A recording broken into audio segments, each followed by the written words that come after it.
শাকটা প্রচুর পরিমাণে পাওয়া যাচ্ছে, আর এটি একটি গ্রাম অঞ্চলের খুব সুস্বাদু একটি শাক, যা বাজারেও এখন কিনতে পাওয়া যায়। আর যারা গ্রামে থাকেন তারা তো যেখানে সেখানে এই শাকগুলো হয়ে থাকে, মানে অনেক টেস্টফুল একটি শাক। তো এটি শাকের আইটেম করলেও খুব ভালো লাগে, আবার যখন আমরা ভর্তা করে তাও অনেক ভালো লাগে। তো এখানে আমি হেলেঞ্চা শাকগুলো নিয়ে নিয়েছি।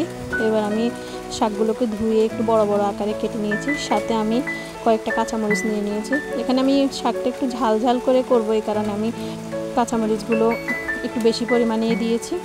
তো এবার আমি কড়াইতে সরিষার তেল দিয়ে দেব। তো এখানে সরিষার তেলে এই ভর্তার শাকটা ভাজতে খুব বেশি ভালো লাগে। তো এবার আমি শাক আর কাঁচামরিচটা দিয়ে দিয়েছি, আর পরিমাণ মতো লবণ দিয়ে ভালোভাবে ভেজে নেব। তো এই শাকটাতে আমি কোনো প্রকার মানে হলুদ ইউজ করব না, কারণ এই ভর্তাটাতে